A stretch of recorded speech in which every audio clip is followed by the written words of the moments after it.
Subscribe कीजिए learning pharmacy channel को and bell icon को दबाइए लेटेस्ट फार्मेसी वीडियो सबसे पहले देखने के लिए। सो फ्रेंड्स, आज के वीडियो में कवर करेंगे D pharmacy second year environmental education and disaster management के एमसीक्यू, जिसमें हम एमसीक्यू कवर करेंगे from question number 21 to 30 with complete explanation. So आपको एक और बात बतानी थी, देखिए क्योंकि आपके एग्जाम्स पास आने वाले हैं तो हमने अपने कम्युनिटी टैब, जब आप हमारे चैनल पर जाएंगे तो उस पर अगर जब आप हमारे कम्युनिटी टैब पे जाएंगे तो उस पर हम क्या कर रहे हैं, उस पर क्वेश्चन अपलोड कर रहे हैं सारे ही सब्जेक्ट से रिलेटेड। तो वहाँ पर आप जाइए, वहाँ पर आप प्रैक्टिस करिए, वहाँ पर आपको क्वेश्चन का आंसर भी बताया जाता है, जैसे कि मैक्सिमम नंबर ऑफ क्वेश्चन जो है वो प्रिपेयर कर पाएँ आप अपने एग्जाम्स के लिए।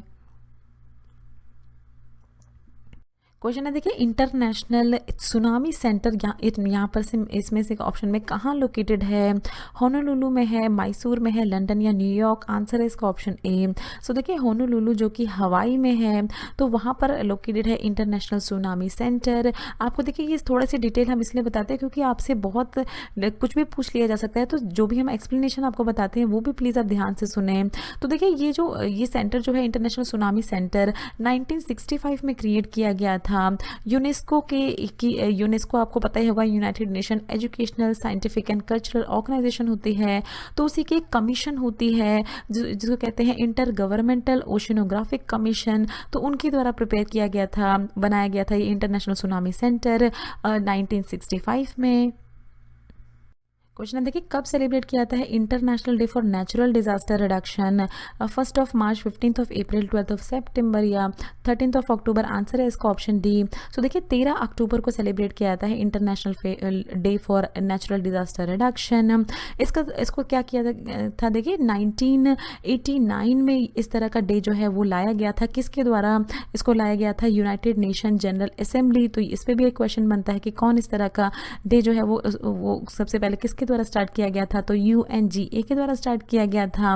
इसका पर्पस ये था कि जो ग्लोबल लेवल पे हर एक कंट्री जो है उसके पास अपने प्लान्स, वो अपनी जनता को बताए, वो अपने जो भी वहाँ पर होती है पॉपुलेशन, उनको बताए कि अलग अलग रिस्क अवेयरनेस के बारे में, कि ताकि वो जो भी सामान यूज़ कर रहे हैं उसको पता रहे कि उसका क्या रिस्क हो सकता है आने वाले फ्यूचर पे, और डिज़ास्टर रिडक्शन के बारे में भी प्लान्स बनाए हर कंट्री। तो ये देखिए इनका ये मेन पर्पस है। तो क्वेश्चन है, देखिए इसमें से कौन सी प्रोसेस है जो कि डिटरमाइन करती है कि अगर जो भी हैज़ार्ड्स होते हैं, अगर उनका एक्सपोजर होता है, अगर वो एक्सपोज होते हैं पूरे पॉपुलेशन में, पूरी जनता में, तो वो इंक्रीज़ कर सकते हैं incident of adverse health effect, लोगों की हेल्थ पे वो फ़र्क डाल सकते हैं। तो देखिए risk characterization, hazard identification, exposure assessment या टॉक्सिसिटी असेसमेंट? आंसर है इसका ऑप्शन बी।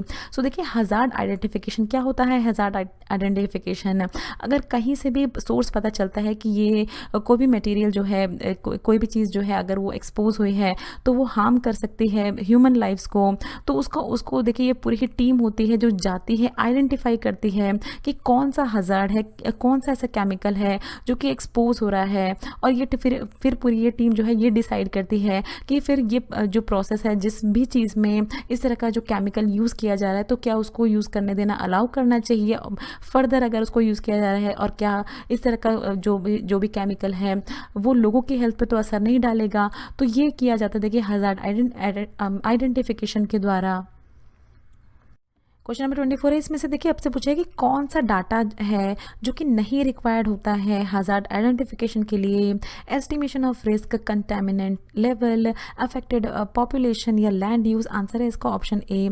सो देखिए एस्टिमेशन ऑफ रिस्क जो है ये नहीं रिक्वायर्ड होता है हज़ार्ड आइडेंटिफिकेशन के लिए। अगर सिंपल लैंग्वेज में हम आपको बताएं तो देखिए जब भी कोई केमिकल यूज़ होने जा रहा होता है किसी भी फैक्ट्री में, तो ये एस्टिमेशन ऑफ रिस्क जो है ये रिस्क कैरेक्टराइजेशन के अंदर आते हैं। मतलब ये पहले से डिसाइड कर लिया जाता है, पहले से ही सारे प्लान्स बना लिए जाते हैं कि वो जो केमिकल है वो किसी तरह का रिस्क तो नहीं करेगा पॉपुलेशन को, पूरी जनता जो होती है उसको, वहाँ की आसपास की, और फिर उसको भेजा जाता है फैक्ट्रीज में बनने के लिए। बट फिर भी कभी कभार क्या होता है कि वो केमिकल जब ये प्रोसेस चल रही होती है कोई प्रोडक्ट बनने के लिए जिसमें केमिकल यूज़ किया जा रहा है, तो इसके दौरान भी क्या होता है कि वो शो करता है कुछ अपने ऐसे हैज़ार्डस बिहेवियर, कुछ खतरनाक बिहेवियर से वो शो करता है। तो उसमें होता है फिर हज़ार्ड आइडेंटिफिकेशन, वहाँ देखा जाता है कि क्या ऐसा चीज़ है जो जिसकी वजह से इस तरह का हज़ार्ड, इस तरह का डेंजर आ रहा है।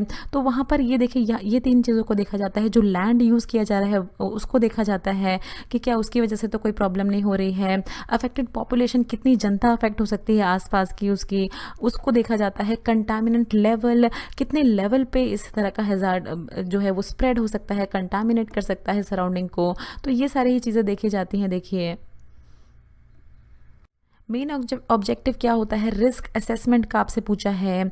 इवेल्युएट करना हैज़ार्ड को एंड मिनिमाइज करना उसके रिस्क को, रेमिडिएशन करना कंटामिनेटेड साइट्स का, फिर हज़ार्ड मैनेजमेंट करना या पता लगाना कि सोर्स क्या है पॉल्यूटेंट्स का। आंसर है इसका ऑप्शन ए। सो देखिए अभी हमने बताया था आपको कि रिस्क असेसमेंट किया जाता है। ये इसकी एक सेपरेट टीम होती है जो कि जब भी प्रोडक्ट जो है वो कंपनी में जा रहा होता है बनने के लिए, तो उसमें जो केमिकल यूज़ किए जा रहे होते हैं तो उसके बेसिस उसको देखिए इस तरह से क्लासिफाई किया जाता है कि वो केमिकल क्या वो डिज़ास्टर कॉज कर सकता है, क्या वो मतलब हाई रिस्क पे है वो केमिकल, ज़्यादा खतरा पहुंचा सकता है सराउंडिंग को, मीडियम रिस्क पे है या मिनिमल रिस्क पे है। तो इसके अकॉर्डिंग देखिए रिस्क असेसमेंट टीम जो है इस तरह का एक डाटा प्रिपेयर करती है और वो कोशिश करती है कि जो भी इंसिडेंट है अगर डिज़ास्टर कॉजिंग एजेंट है तो उनको ना यूज़ किया जाए, उसके प्रॉपर ऑल्टरनेटिव जो है वो प्रोवाइड किया जाए कंपनी को, जिससे कि इस तरह के हज़ार्डस जो चीज़ें हैं उसको अवॉइड किया जा सके, इस तरह के जो डिज़ास्टर हैं उससे बचा जा सके। क्वेश्चन नंबर 26 में आपसे पूछा है वोल्केनो जनरली कहाँ फाउंड किए जाते हैं, कहाँ पाए जाते हैं, जहाँ पर इंट्राप्लेट पुल अपार्ट एंड कम टुगेदर, दूर जाती हैं और फिर पास आती हैं। जहाँ टेक्टोनिक प्लेट के साथ ऐसा होता है, पुल अपार्ट होती हैं एंड कम टुगेदर होती है, वहाँ पाए जाते हैं क्या। अर्थ क्रस्ट पुल अपार्ट होती है एंड कमिंग टुगेदर होती है, या none of the above. Answer है इसका ऑप्शन बी। सो देखिए वोल्केनोज वहाँ पाए जाते हैं जहाँ पर टेक्टोनिक प्लेट्स पुल अपार्ट होती हैं, दूर जाती हैं एंड फिर पास में आती हैं। तो एक तरह से आप कह सकते हैं कि वाइब्रेशन होती है अर्थ के सरफेस के नीचे, जिसकी वजह से इस तरह का वोल्केनो इरप्शन होता है। देखिए जहाँ पर हॉट लावा, एशेस जो होती हैं एंड गैसेस वो मैग्मा की फॉर्म में below the chamber of earth से इस तरह से इजेक्ट होती हैं बहुत ही फोर्सफुली। फिर क्या होता है देखिए टेक्टोनिक प्लेट्स इस तरह की आप कह सकते हैं। देखिए अगर ये आप मैप देखें तो ये सारी ही प्लेट्स जो हैं मोस्टली अंडर वाटर प्रेजेंट होती हैं इस तरह की प्लेट्स, और जब इनमें इस तरह का जब वाइब्रेशन होता है, जब ये प्लेट्स दूर जाती हैं और फिर पास आती हैं, तो इनके हिलने के कारण क्या होता है जो कि हॉट लावा प्रेजेंट होता है वो इजेक्ट आउट होके आता है और वो वोल्केनो की फॉर्म में बन जाता है। क्वेश्चन में आपसे पूछा देखिए किसी भी इंसिडेंट को हज़ार्डस कब कहा जाता है। तो आपसे अलग अलग ऑप्शंस दिए गए हैं आपको। देखिए जब वो पोजेस करे थ्रेट टू सराउंडिंग को, अगर वो नुकसान पहुंचाए तब, जब उसकी मॉनिटरिंग जो है अगर वो फेल हो जाती है तब, आउटबर्स्ट ऑफ केमिकल्स, अगर केमिकल्स बहुत ज़्यादा एक्सप्लोड होते हैं तब, या स्ट्रेस जो भी इस तरह का इंसिडेंट है उसका वो पोटेंशियली कॉज करता है harm to human and ecological system. तो आंसर है इसका ऑप्शन डी। सो देखिए किसी भी इंसिडेंट को हज़ार्डस तभी कहा जाता है कि जब उसके होने से ह्यूमन लाइफ और पूरा का पूरा इकोलॉजिकल सिस्टम जिसमें सब कुछ आ जाता है। देखिए ट्रीज आ जाते हैं, प्लांट्स, ट्रीज, जो बर्ड्स होती हैं, जो कि इकोलॉजिकल, जो कि फिशेस होती हैं, जो कि सभी अफेक्ट होती हैं। तो इस तरह का इंसिडेंट को हज़ार्डस कहा जाता है। देखिए और ये आप कैसे ये कैटास्ट्रॉफिक भी कहा जाता है इसको। कैटास्ट्रॉफिक मतलब कोई भी ऐसा इंसिडेंट जो कि बहुत ही बड़े विनाश का कारण हो सकता है, बहुत ही बड़ा डैमेज कॉज कर सकता है। तो इस तरह के इंसिडेंट को हज़ार्डस कहा जाता है। देखिए सो देखिए क्वेश्चन में आपसे ट्रू या फॉल्स पूछा है, जो आपको स्टेटमेंट दी गई है। तो इसमें बोला गया आपको कि जो पर्पस होता है रिस्क मैनेजमेंट का वो होता है कि आइडेंटिफाई करना पोटेंशियल प्रॉब्लम्स, जो भी पोटेंशियल प्रॉब्लम्स हो सकती हैं आने वाले समय पे, उसको आइडेंटिफाई करना उसके होने से पहले। देखिए बिफोर दे, अगर उनके होने से पहले, जिससे कि रिस्क हैंडलिंग एक्टिविटीज़ जो हैं उसको प्लान किया जा सके। तो क्या ये ट्रू है या फॉल्स है। आंसर है इसका ऑप्शन ए, ट्रू है। देखिए इस तरह की पूरी मैनेजमेंट टीम होती है जिसमें अलग अलग अलग मेंबर्स होते हैं जिनसे देखिए जो कि आपस में डिस्कस करते हैं कि कौन कौन से थ्रेट्स हो सकते हैं, जो भी सराउंडिंग होती है, जो भी इकोसिस्टम होता है उसमें किसी चीज़ किसी कंस्ट्रक्शन वर्क हो सकता है, मान लीजिए कुछ भी होने की वजह से कौन कौन से थ्रेट्स आ सकते हैं और उसकी वजह और उसके लिए कौन कौन से ऑल्टरनेटिव हम ये प्रोवाइड कर सकते हैं। ये एक तरह का पूरा प्लान बनाते हैं जिससे कि इस कोई भी किसी भी तरह के थ्रेट को ओवरकम किया जा सके, उसको टाला जा सके। तो यही पूरा इनका काम होता है देखिए किसका, रिस्क मैनेजमेंट टीम का।